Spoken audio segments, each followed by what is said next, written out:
Assalamu alaikum, this is Maria Zulfikar welcoming you to the English news from Btv-Chattogram. Let's begin with the top stories.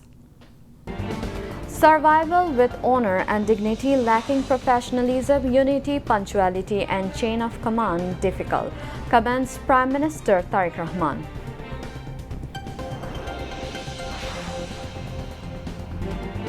First budget of current government giving priority in education and health sectors to be presented in Jatiyo সংসদ tomorrow.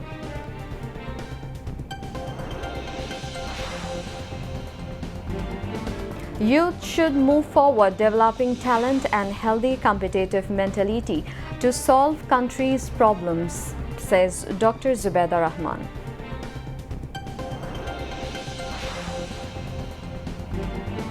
Arguments presentation in Kushtia murder case during July mass uprising against 4 accused, including Mahbubul Alam Hanif ends. Verdict any day.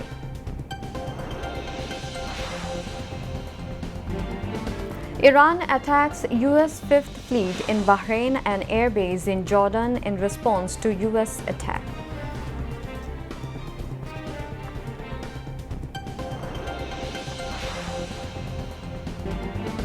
And Bangladesh beat Australia by 86 runs via DLS method in first ODI of 3-match series in Mirpur.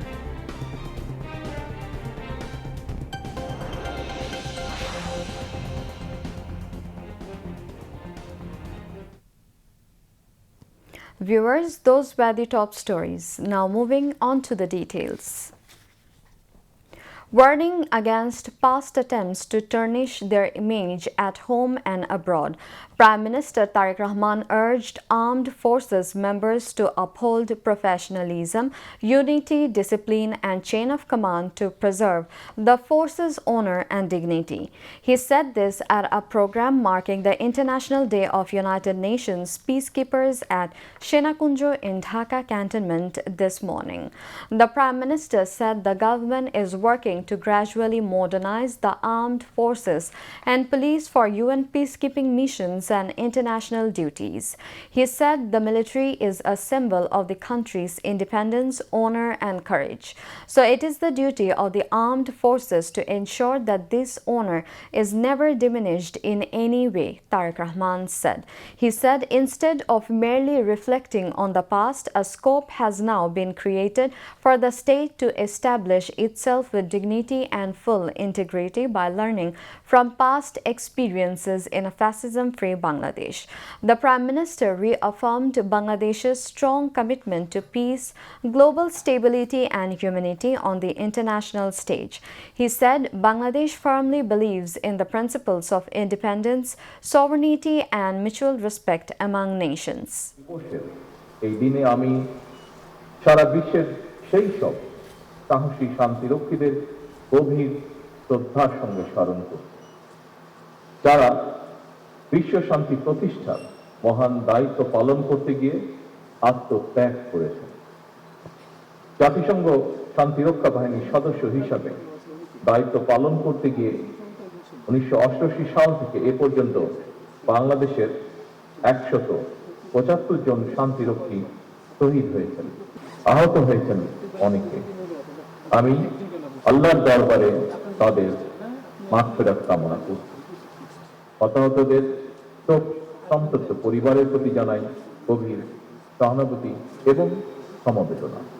বিশ্বের বিভিন্ন দেশে শান্তিরক্ষা মিশনে আপনাদের নিষ্ঠা, কর্তব্য এবং সর্বোচ্চ পেশাদারিত্বের কারণেই বিশ্ব মঞ্চে অন্যতম শীর্ষ শান্তিরক্ষী প্রেরণকারী দেশ হিসেবে বাংলাদেশ সুনাম ও অবস্থান সুদৃঢ়ভাবে ধরে রাখতে সক্ষম হচ্ছে। বিশ্ব শান্তি প্রতিষ্ঠায় এটি আপনাদের সাহস এবং গভীর দায়িত্ববোধের প্রতিফলন বলেই আমি দৃঢ়ভাবে বিশ্বাস করি। প্রফেশনালিজম, ইউনিটি, ডিসিপ্লিন এবং চেইন অফ কমান্ড ছাড়া সম্মান এবং মর্যাদার সঙ্গে টিকে থাকা কঠিন। শুধু অতীত চর্চা নয়, বরং অতীত থেকে শিক্ষা নিয়ে ফ্যাসিবাদ মুক্ত বাংলাদেশে বর্তমানে প্রতিটি রাষ্ট্র এবং সাংবিধানিক প্রতিষ্ঠানের সামনে স্বমহিমায় নিজেদেরকে প্রতিষ্ঠিত করার সুযোগ সৃষ্টি হয়েছে।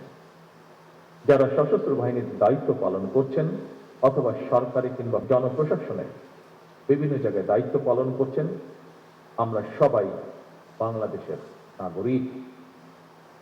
এই দেশটা আমাদের সবার। আমরা দেশে কিংবা বিদেশে যেখানেই যে দায়িত্বই পালন করি না কেন, সেই দায়িত্বটি যথাযথভাবে পালন করাই হোক আজকে এই দিনে আমাদের অঙ্গীকার। বাংলাদেশে সবসময় স্বাধীনতা, সার্বভৌমত্ব এবং পারস্পরিক রাষ্ট্রীয় মর্যাদার নীতিতে বিশ্বাস করে। আমাদের সংবিধানে বিশ্ব শান্তি, আন্তর্জাতিক সহ অবস্থান এবং ন্যায় বিচারের প্রতি যে অঙ্গীকার ব্যক্ত করা হয়েছে, আমরা তা বজায় রাখতে দৃঢ় প্রতিজ্ঞ। একটি স্বাধীন ও আত্মমর্যাশীল জাতি হিসাবে রাজনৈতিক অঙ্গনে সবসময় শান্তি, বৈশ্বিক স্থিতিশীলতা এবং মানবতার পক্ষে বাংলাদেশের অবস্থান সুদৃঢ় থাকবে ইনশাআল্লাহ। বাংলাদেশ যে কোনো আগ্রাসন ও সংঘাতের বিরুদ্ধে একটি নিরাপদ ও শান্তিপূর্ণ পৃথিবী গড়ে তুলতে বহুপাক্ষিক, কূটনৈতিক ও জাতিসংঘ সনদের প্রতি সম্পূর্ণ শ্রদ্ধাশীল।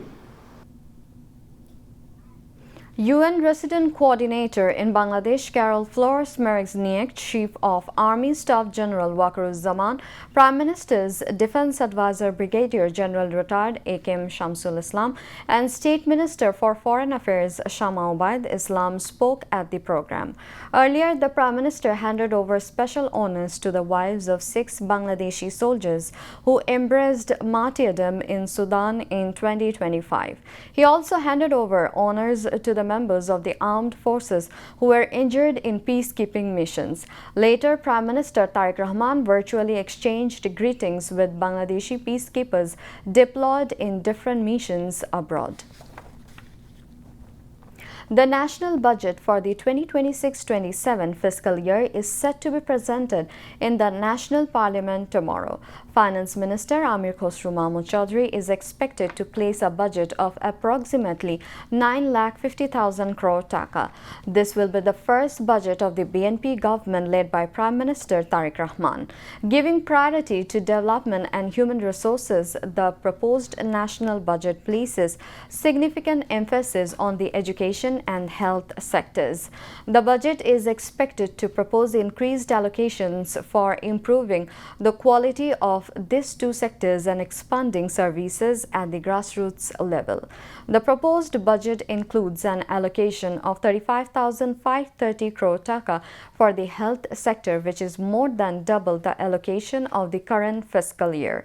The education sector is all set to receive nearly 10,000 crore taka, more than in the current fiscal year. Analysts say that increasing allocations to education and health will boost productivity in the long term, reduce poverty, and strengthen the economy.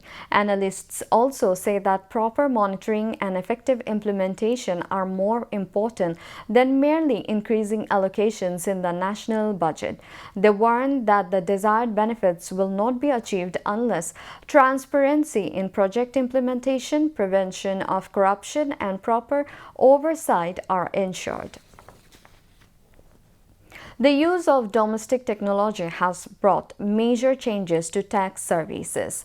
Long queues at tax offices, running around with files in hand and waiting for hours was the usual picture of filing income tax returns just a few years ago. Now taxpayers are completing the same task from home within minutes.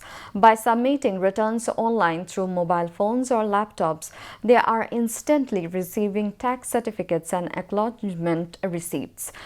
Experts say this domestic technological initiative is increasing transparency and efficiency in tax administration. Working with the National Board of Revenue (NBR) local software company Synesis, it developed this e-return platform. In the 2025-26 tax year, more than 50 lakh taxpayers submitted returns through the platforms amounting to nearly 20,000 crore taka. Officials say that major changes have come to tax administration since online return filing became mandatory.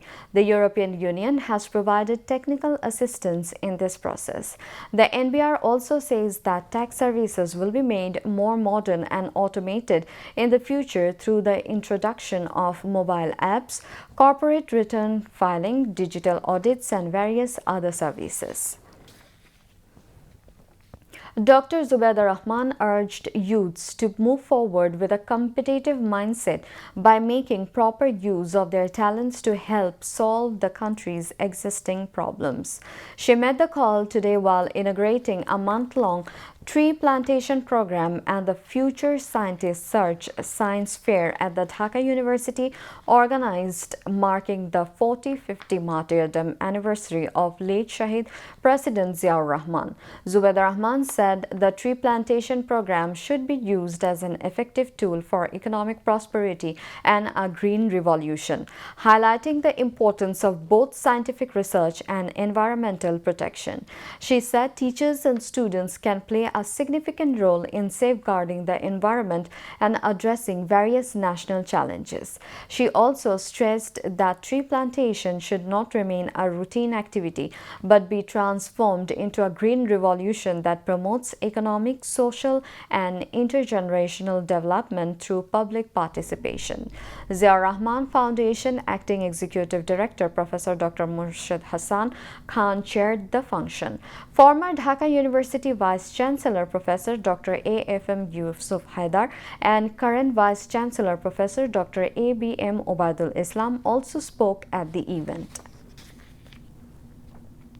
Health Minister Sardar Mohammad Shawkat Hussain has called on everyone to work conscientiously from their respective positions to combat the dengue outbreak in the country. He made the call today while speaking as the chief guest at an event organized at the National Press Club marking the martyrdom anniversary of Shahid President Ziaur Rahman. The health minister said that the condition of dengue patients must be monitored at all times. If the number of dengue patients increases, any requirements of the doctors must be communicated promptly. He also assured that immediate measures would be taken in such cases. He further said that everyone should work for the welfare of the country and its people by following the ideals of Shahid Ziaur Rahman. The event was chaired by Professor Dr. Muhammad Abul Kinan, among others, former Secretary General of the Doctors Association of Bangladesh (DAB), Dr. Muhammad Abdus Salam, Dr. Muhammad Zohirul Islam Shakil, and other leaders also spoke at the program. Testimony is underway in a crimes against humanity case filed over the killing of 10 people in Naranganj during the July mass uprising against former lawmaker Shamim Usman, his son Oyan Usman, and 10 others. The hearing began this noon at International Crimes Tribunal 1, led by Justice Ghulam Murtuza Mozumdar. Abul Bashar Onik, elder brother of martyr Abul Hassan Shojun, is giving his testimony. Another witness is also scheduled to testify in the case today. Meanwhile, the same tribunal is set to hear the cross-examination of Chonchul Chandra Sarkar, an accused in a case over the killing of 2 people during the July mass uprising, including a man who was shot while hanging from a cornice in Rampura. On the other hand, arguments have concluded at International Crimes Tribunal 2 in a case against Awami League leader Mahbubul Alam Hanif and 3 others over 3 charges, including the killing of 6 people in Kushtia during the uprising. Defense lawyers presented their arguments after beginning their submissions yesterday.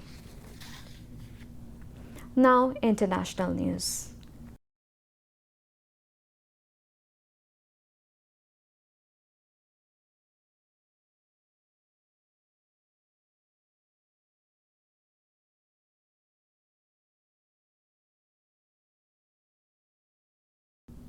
Despite the ceasefire, the United States has once again carried out airstrikes in southern Iran.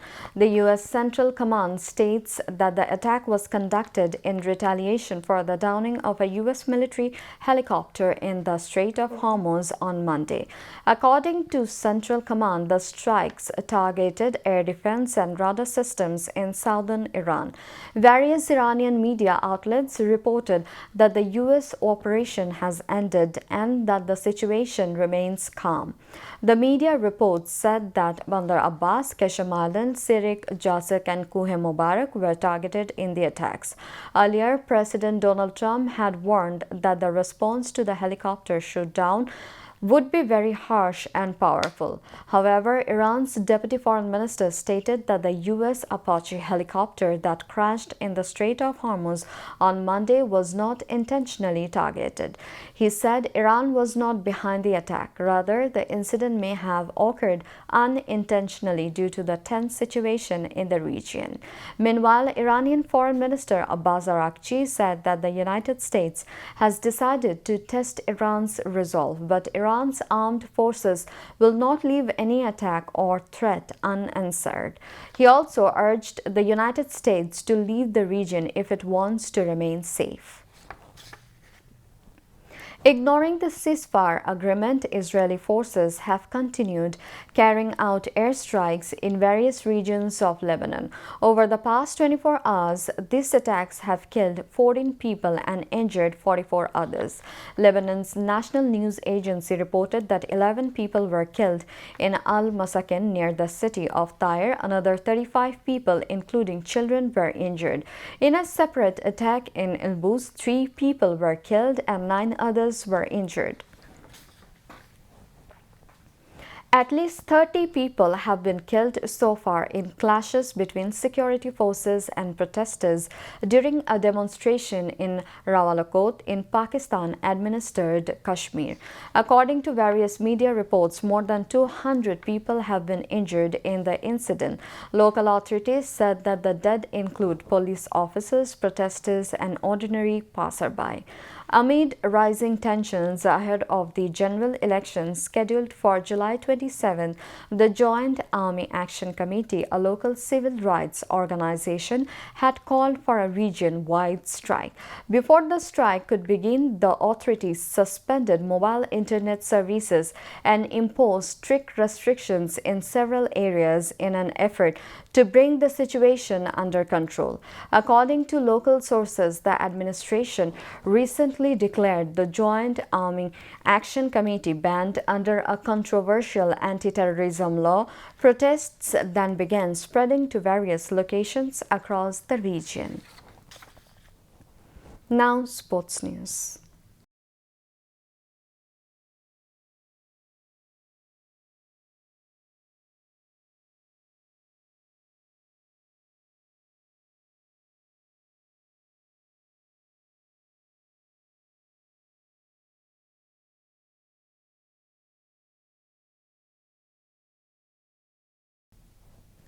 Cricket.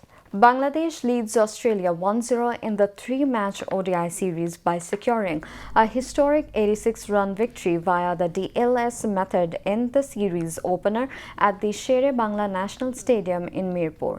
The hosts posted 284 for 8 in 50 overs. Returnee Mosaddeq Hossain anchored the middle order with a brilliant unbeaten 86 runs, while Najmul Hossain Shanto contributed a vital 67 runs. Nathan Ellis was the pick of the Australian bowlers, taking 3 for 38. Chasing a revised target, Australia collapsed to 191 for 9 in 42.2 overs before a severe thunderstorm completely halted and called off the match. Cameron Green fought a lonely battle with an unbeaten 52 runs. Bangladesh's fast bowler Nahid Rana tore through the lineup with a fiery 4 for 41. This marked only the second time in cricket history that Bangladesh defeated Australia in an ODI match.